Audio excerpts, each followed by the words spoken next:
In this module, we will be concentrating on accounting standard number 16, which deals with accounting for borrowing costs.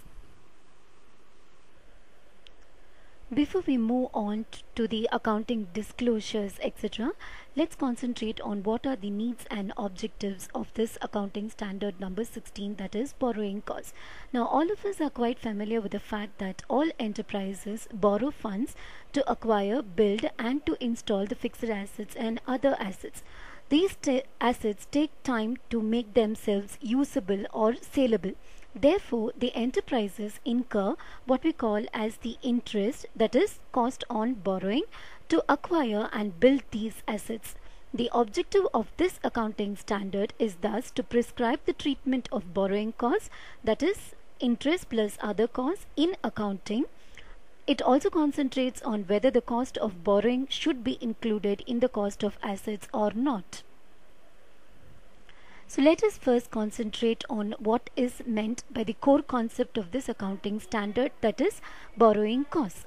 Borrowing costs are defined as interest and other costs incurred relating to the borrowing of funds. So it includes the costs or charges which is in the nature of, let's say for instance, interest and commitment charges on borrowing, amortization of discounts or provisions relating to borrowing. It could also deal with amortization of ancillary costs incurred in connection with arrangement of the borrower. It also includes finance charges when the assets acquired under financial leases.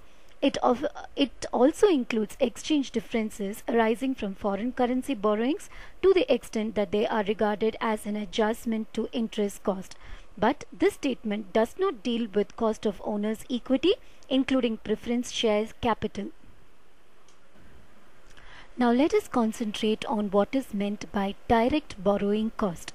As per this accounting standard, that is accounting standard number 16, borrowing cost which is directly related to the acquisition, construction or production of qualifying assets should be capitalized. Now that brings us to the question, what is meant by qualifying asset? An asset which takes substantial period of time to get ready for its intended use or sale is called qualifying asset, meaning in colloquial terms we say that the asset has a long gestation period. Examples of such qualifying assets could be any tangible fixed assets which are in construction process, or acquired tangible fixed assets which are not yet ready for use or resale, such as, let's say for instance, plant and machinery. It could also include any intangible assets which are in its development phase or acquired but not ready for use or resale, such as, let's say, patent. It also includes investment property and inventories that require a substantial period, that is, let's say for instance, generally more than one accounting period, to bring them to a saleable, that means to a finished good condition. Like all rules and regulations, of course, there are certain conditions for capitalizing of borrowing costs which has to be kept in mind. So let's see what are these conditions. So a certain set of conditions which have to be satisfied before capitalizing of borrowing costs are that these borrowing costs which are directly attributable to the acquisition, construction or production of qualifying assets are eligible for capitalization. So what does that mean, directly attributable costs? So directly attributable costs are those costs that would have been avoided if the expenditure on the qualifying asset had not been made in the first place. And another set of condition is that qualifying assets will give future economic benefit to the enterprise and the cost can be measured reliably. Now the next thing that we need to concentrate on is the amount of borrowing costs which are eligible for capitalization. Now that depends upon an important factor. Now let's see what that important factor is. It depends upon whether the amount borrowed is specifically for the purchase of qualifying assets, or if the money is just borrowed generally and is also used for the purpose of purchasing the qualifying asset. Okay, now let's see first what happens in case the amount has been borrowed specifically for the purchase of the qualifying asset.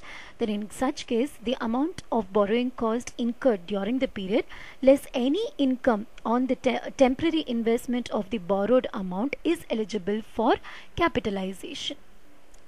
So now let us see what happens if the amount is borrowed generally and is also used for the purpose of obtaining the qualifying asset.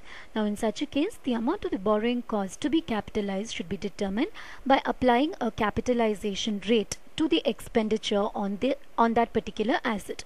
Now let's see what is this capitalization rate. Now this should be the weighted average of borrowing costs, and the amount of borrowing cost capitalized during a period should never exceed the amount of borrowing cost incurred during that particular period. Now we said expenditure on qualifying asset. So what does that mean? Expenditure on the qualifying asset includes payment of cash, transfer of other assets, or assumption of interest-bearing liabilities. It also means that progress payments received and grant received towards the cost incurred should be deducted from such an expenditure. Now we've seen the commencement of capitalization of borrowing cost.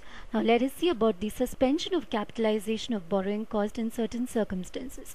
Now capitalization of borrowing cost should be suspended during extended period in which active development is interrupted for certain purposes. Now, capitalization of borrowing cost is not suspended when a temporary delay is a necessary part of the process of getting an asset ready for its intended use or sale. Now let's move on to circumstances which will lead to the cessation of capitalization. Now capitalization of borrowing costs should cease when substantially all the activities necessary to prepare the qualifying asset for its intended use or sale have been fully completed. It means all relevant activities which are essential for intended use or sale of the qualifying asset should have been totally completed. Now construction of the qualifying asset is carried out in parts in certain cases. Now let's see what happens if it is carried out in certain parts or phases. In such a case, each part or phase can be used independently. Now in such a cases, the required activities have to be completed for such phase and it is ready for intended use or sale. The capitalization of borrowing costs for such phase or part will cease. Now let's move on to the most important part of the accounting standard, that is the disclosure norms. Now the financial statement, that is the balance sheet, should disclose the accounting policy which has been adopted for borrowing cost. It should also disclose the amount of borrowing cost capitalized during the period. Now finally, let's see what happens in case there's going to be a prepayment of the loan and in case there's going to be a fee that has to be paid for this prepayment of loan. Now the question is whether the prepayment fee paid for liquidating high cost debt and availing low cost debt in substitution of the high cost debt can be capitalized. Now putting this in simpler terms, let's say for instance we've already acquired a loan at let's say an interest rate of 14%. Now at that point of time it was necessitated. Now but suppose now we are able to source a loan for let's say 11%. Okay, now we want to substitute the high cost debt, that is the one that we were paying at the rate of 14%, with this low cost debt, that is the one that we are now going to pay at the rate of 11% per annum. This is possible only if we liquidate or pay off the high cost debt and take up this new debt. Now in such a case, that means we're going to make a premature payment. In such a case, there may be a fee which is going to be charged by the banker or the financial institution. Now in such cases, the Expert Advisory Committee of the Institute of Chartered Accountants of India has opined that prepayment fee paid for liquidating high cost debt and availing low cost debt in substitution of the high cost debt cannot be capitalized, as it does not fall under the definition of the term borrowing cost as per AS 16. Thank you students. I hope this module has given you the interest to know more in detail about all the accounting standards and gain a lot of information regarding accounting disclosure, accounting norms that has to be followed so that it will make you into a better accounting personality. Thank you.